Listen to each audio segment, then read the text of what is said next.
Welcome back in, everybody. Golf Talk Radio with Mike and Bill. Great 3-segment interview with Mr. A.J. Bonner. We could have gone on for... Oh, you could go on for forever. 2 years. 2 years. He was unstoppable. I know. I could have kept going, but I thought, you know what? It would be cool to have him come back also when Billy's in studio, too, and keep that kind of rolling, because I know AJ's got more going on there. So you can check him out at ajgolf.com. You have some amazing stories, Jim. You were just sharing because you spent a couple of years with AJ, and I don't know. Can you share like the what happened like with Zevo and that's sure, how you I'm sure I can. That's how you connected with AJ, was it not? Yes, I went down in Temecula to run some golf schools for Wally Armstrong and I was the golf school arm of the Professional Golfers Career College. Lasted a couple of years. The AJ was right next door at Zevo. He was the director of instruction for Zevo. So Professional Golfers Career College had a very good relationship with AJ and Zevo. So as Wally, the golf school arm at Professional Golfers Career College, kind of went under, we misread the market.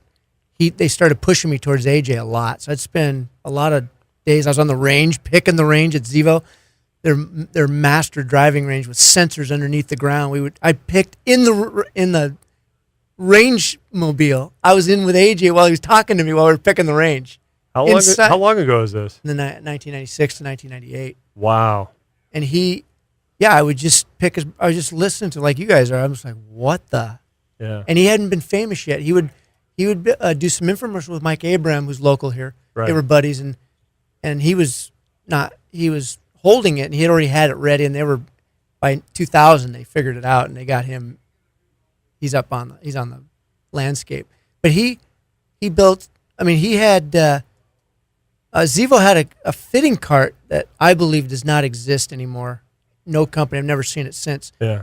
And it was like a suitcase, and we would take it into different golf courses in San Diego and the county.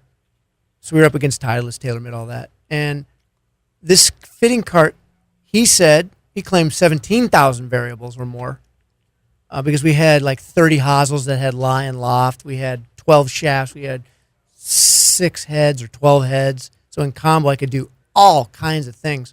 I could shut the face, and I could basically, with all the different variables, I could make a square club face turn into I'd say 20-degree hook just by changing the club head, which now we have movable head technology that only moves a little bit. This, as far as I know, they buried it. It was awesome.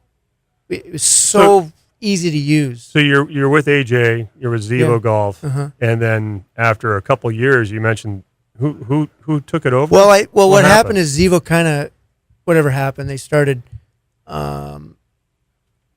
wasn't as good as it when it started, the heyday of it. And then TaylorMade kind of got AJ, and then they got some of the equipment, and they had a golf swinging robot at Zevo. I used it or AJ used it with me few times. So they must have got that, I think, and they got some of their technology, I think, and they got this fitting cart, I think, and we haven't seen the likes of it ever since. Where is it? So I'd like to have it. So who in my own fitting? Who has it right now? Well, maybe TaylorMade. I don't know what happened. I know Zevo went a lot of directions, and I think tried to resurrect themselves and couldn't. And so probably, I'm assuming it went into TaylorMade with AJ. He's the one that designed it. Did you ever work with Zevo Golf at all, Dave, or did no. you? But you probably knew about it. I remember them. Because, you've been doing this a long time as well. And I remember when they were around. Uh-huh. So was it anything like Henry Griffiths? The one Henry Griffiths, yeah. You know how they had? Yeah. You could have guys that would have, I know someone who's an 8-degree flat lie with Henry Griffiths, and there's like a whole bunch of loft changes and everything else. They're still using the clubs. Pretty similar. But it wasn't like, nobody had this fit cart. Maybe they do. I've used Henry a little bit, but I don't remember seeing that or even hearing about it lately. Maybe I'm wrong, but that thing was, again, I believe 20 degrees in both directions. I could use the hosels to effectively change it that much. So what would be as an instructor or a fitter, what's the benefit of having the hosels that are something Being like able that? to experiment. Okay, so like today, like the packs that we get are, you got 2 degree up, maybe 3 degree up if you're lucky to 2 degrees flat. Right. And it's just being able to have more at your more in front of you that you can use. So you have more tools to provide the customer with. Basically, 2 degrees up, 2 degrees down is going to fit 90% of the people out there. Yeah. But, you do get the outliers that you might have a guy that's 5, 6 degrees flat or upright. And with a system like that, you can experiment with it and fit them properly. So, no, that's good. It's probably not going to benefit a large percentage more than a Titleist fitting cart or something like that. But for the few, it's going to really help those people. Yeah. It was really fun to experiment with. Oh, like I bet Dave it was. says. I can't even imagine. As a teacher, you're like, what the heck? Yeah. Yeah, I can't. What it could do. Remember the wheelchair clubs that we took out for the Wooden Warriors? Yeah, when we did the Wooden Warriors. And, there's a perfect example. I think those were something like 12 degrees flat. Yeah, and I had the opportunity, which I was very happy that I even had the opportunity. I sat in a chair and swung the clubs you built. And the thing that really struck me was the rotation. Like I started kind of getting it because it isolated certain parts of my body. And I was like, oh, this is why I'm a little discombobulated right now in my swing. Like it made me feel a little more of the torque, a little more of the stretch. It's like hitting a shot from Can your you make knees. those still, Dave? Yeah. Can you make those? Oh, yeah. Oh, I want one. It was so like I have an idea to this for day, that. and that had to be back in like 2007. Oh, easy. And I remember still you guys doing that. I can still remember vividly sitting there with the veteran who was in the chair. He'd been through a lot, and he's like, I don't know. And so we had a chair, a regular, not a wheelchair, but a chair next to him, and we were kind of like, okay. I said to him, like, I'll try it. I've never done this before, because he didn't want to be embarrassed, and I think he had been through a lot of post-traumatic stress and everything else with not being able to walk anymore. So he's sitting there, and we're trying to get him to get involved. I remember that. And I said, what the heck? Try it. And it wasn't just me. It was a couple of us tried it. Rudy was doing it, I remember. Yeah, and we were having so much fun. And then the guy, the veteran, goes, all right, I'm going to try it. And he never stopped. He was an ex-club champ, I remember. Yes, thank you. He was a heck of a player Club before champion. he got God, injured. I just got chills talking about this. And I remember he got tears in his eyes, and that was a cool day. So I just gave him those. That was amazing. And which was my honor to do. And I remember Black Lake bought him the rest of the set. Yeah. That was a neat day. That was amazing. He was from Alabama, I think. Yeah. Yeah.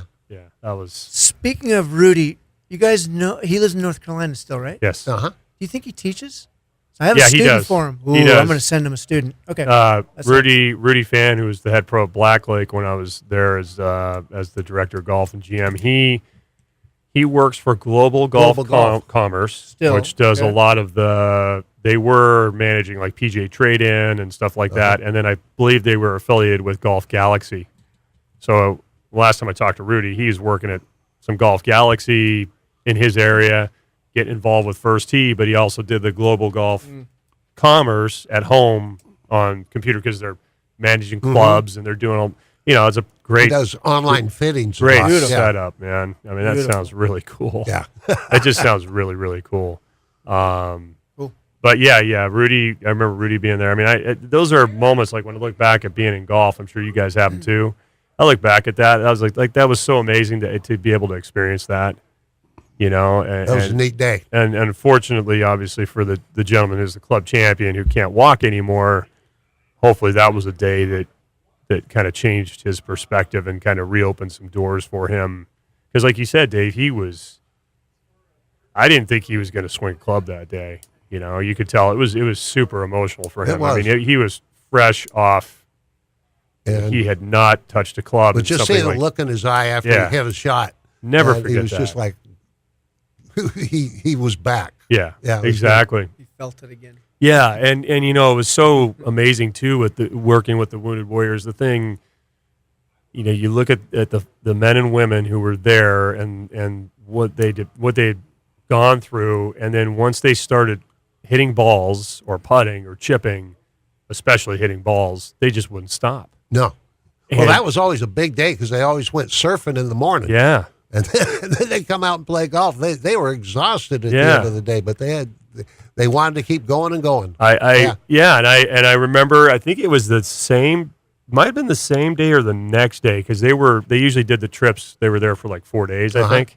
Like you said, they did the surfing a couple days in a row. They go do some other things, and then they play golf. They do the golf clinics and the tournaments, or the tournament afterwards, like 9 holes.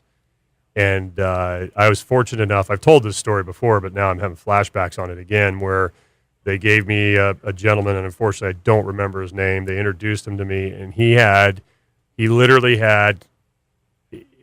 like the Terminator. Like his legs were almost like a titanium, and one of his arms was titanium with a hook, and then he had his left arm, and it was just he and I 1-on-1. We were the only ones on the range at Black Lake, and we great just thing for him. Started talking, and you know, we were just talking about life, and then he's kind of hitting balls, and we start talking about, you know, what do you think you could do what are some things you could do to try to make the ball go in the air? What in your mind? What, you know, it's kind of a little bit along the lines of AJ.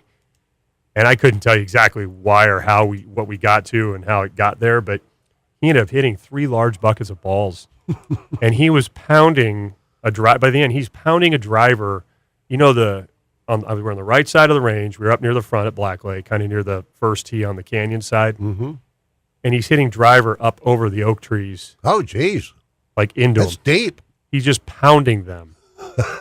And long ways. I was like, man, it was just so amazing. But he would have to take breaks about every 10 to 15 minutes because of the different things they had done to, you know, for his legs and for his arm.